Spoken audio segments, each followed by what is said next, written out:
People who've been in the rocketry business for decades, who say about you that you don't know what you don't know. But when critics say you can't do this, your answer to them is, we've done it. Elon Musk आज की तारीख में दुनिया के सबसे अमीर आदमी हैं। इलोन प्रेजेंट टाइम में दुनिया के सबसे जीनियस और सबसे पॉपुलर फेस में से एक हैं। जेन जी से लेकर एक 80 साल के आदमी तक हर एक आदमी इलोन मस्क को जानता है। कुछ लोग इन्हें टेस्ला के सीईओ की तरह जानते हैं, वहीं कुछ लोग इन्हें एक ऐसे बिलियनियर के रूप में जानते हैं जो मार्स को कॉलोनाइज करना चाहता है।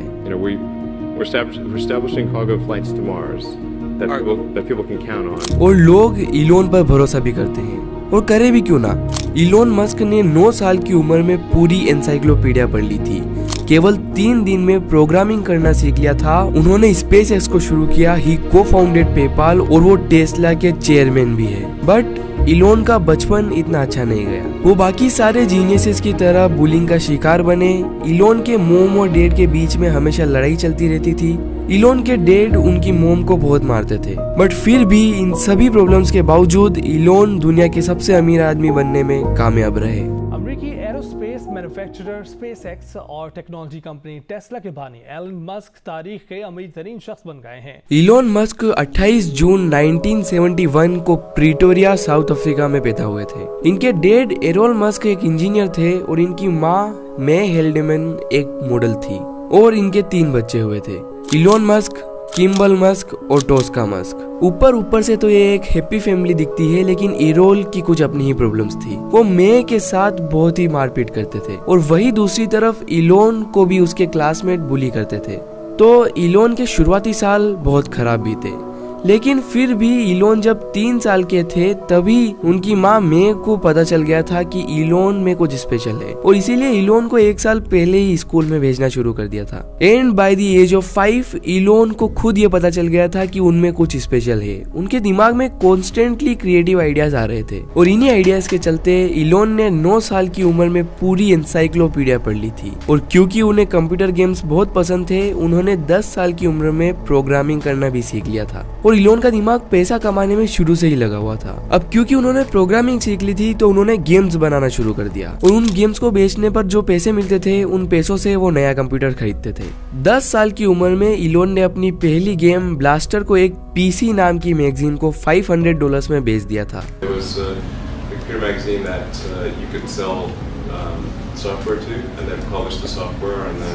$17 17 साल की उम्र में इलोन ने अपना हाई स्कूल फिनिश किया और अपने होम टाउन प्रीटोरिया से नॉर्थ अमेरिका पेंसिल्वेनिया यूनिवर्सिटी में डिग्री लेने के लिए आ गए। 17 साल की उम्र से 26 साल की उम्र तक अगले 10 सालों में इलोन ने अपनी ग्रेजुएशन कंप्लीट करी with the bachelor degree in economics and physics. और फिर इलोन ने फिलाडेल्फिया छोड़कर सिलिकॉन वैली में रहने का डिसाइड किया, and that changed everything. Elon Musk 1995 में सिलिकॉन वैली गए, और वहां उन्होंने इलेक्ट्रिक कार्स में काम आने वाली एनर्जी स्टोरेज टेक्नोलॉजी पर काम किया। शुरुआती दिनों में हर किसी की तरह इलोन ने भी जॉब के लिए अप्लाई किया, पर उन्हें वहां जॉब नहीं मिली। And they didn't respond to me. So then I was like, okay, if I can't get a job at the only internet company, then I better try starting something. इसलिए उसके बाद Elon ने खुद की चीजों पर काम करना शुरू कर दिया। अब क्योंकि इलोन ने बचपन में ही प्रोग्रामिंग सीख ली थी, तो उन्हें इंटरनेट के बारे में अच्छी खासी नॉलेज थी। इसलिए इलोन ने इंटरनेट सॉफ्टवेयर्स बनाने शुरू कर दिए। शुरुआत में उन्हें कोई आइडिया नहीं था कि वो क्या बना रहे हैं, पर फिर उन्होंने अपना फर्स्ट प्रोडक्ट बनाया। ये सॉफ्टवेयर मीडिया कंपनीज को उनके पेपर को डिजिटल फॉर्म में कन्वर्ट करने में हेल्प करता था।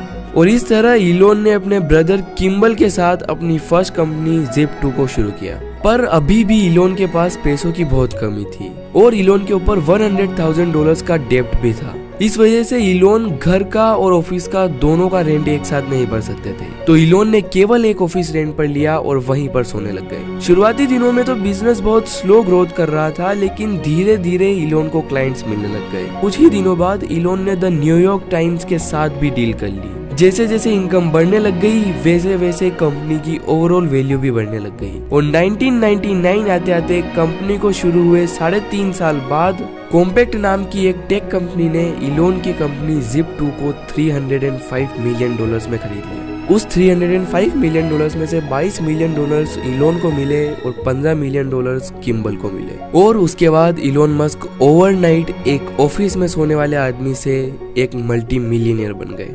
उन पैसों से इलोन ने $1 मिलियन की मैक्लेरन F1 कार खरीदी और अप्रोक्सीमेटली 1 साल बाद उसे ठोक भी दी, जस्ट बिकॉज एक बिलियनर फ्रेंड पीटर थिल ने उनसे पूछा था कि what can this car do. Peter says, so what can this do? And then like, I'm probably number 1 on the list of famous last words. I said, watch this.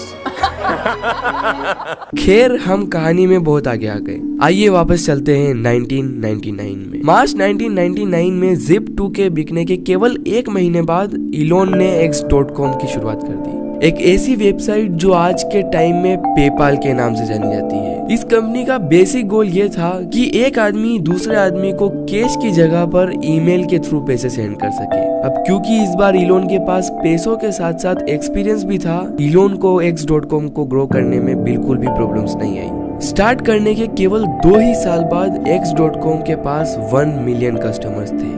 अब चीजें company के लिए तो बहुत अच्छी जा रही थी, लेकिन इलोन के लिए वो सिनेरियो सेम नहीं था। अक्टूबर 2000 में कंपनी के शुरू होने के 1.5 साल बाद इलोन मस्क को X.com के CEO के पद से हटा दिया, क्योंकि कंपनी के दूसरे लोगों के हिसाब से इलोन X.com को सही से संभाल नहीं पा रहे थे। हाउएवर, इलोन फिर भी कंपनी के पार्टनर रहे और जब 2002 में eBay ने पेपाल को $1.5 बिलियन में खरीद लिया, तो इलोन मस्क को उस $1.5 बिलियन में से $165 मिलियन मिले।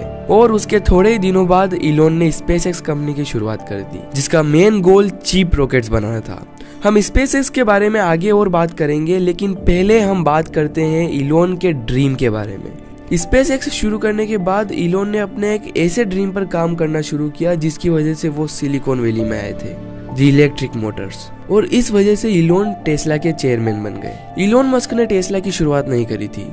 टेस्ला की शुरुआत 2 इंजीनियर्स ने मिलकर 2003 में करी थी, और टेस्ला के शुरू होने के अप्रोक्स 8 महीनों बाद इलोन मस्क ने टेस्ला को $6.3 मिलियन की फंडिंग दी, और उस वजह से वो टेस्ला के चेयरमैन बन गए। फिर 2004 से 2008 तक इन तीनों ने मिलकर इलेक्ट्रिक कार्स के ऊपर काम करना शुरू किया, एंड फाइनली 2008 में टेस्ला ने अपनी पहली कार को इंट्रोड्यूस किया। लेकिन 2008 में एक और चीज आई थी, ग्लोबल फाइनेंशियल क्राइसिस, और इसकी वजह से 2008 इलोन मस्क की जिंदगी का सबसे बुरा साल बन गया। फाइनेंशियल क्राइसिस की वजह से लोगों के पास पैसे नहीं थे, और इस वजह से लोगों ने उनकी कार्स को खरीदा ही नहीं। 2008 के आखिर तक आते आते टेस्ला बैंकरप्सी से केवल 2-3 दिन दूर था। In fact, at the end of 2008, we were only a few days from bankruptcy. It was literally 2 days, or 3 days maybe. उसी के साथ साथ 2008 में ही इलोन मस्क का फर्स्ट डाइवोर्स हुआ था, पर फिर भी इलोन सर्वाइव्ड। 2013 आते आते टेस्ला के स्टॉक प्राइसेस भी वापस ऊपर उठने लग गए। 2013 में टेस्ला ने 450% की ग्रोथ करी थी। वही अगर हम बात करें SpaceX की, जो इलोन मस्क ने 2002 में शुरू किया था, उसने भी 2016 में ये ऑफिशियली बोल दिया था कि 2024 तक वो मार्स पर ह्यूमन को भेज देंगे। हालांकि SpaceX में भी 2002 से 2008 तक कई प्रॉब्लम्स चली। SpaceX का फर्स्ट रॉकेट तो ऑर्बिट तक भी नहीं पहुंच पाया था।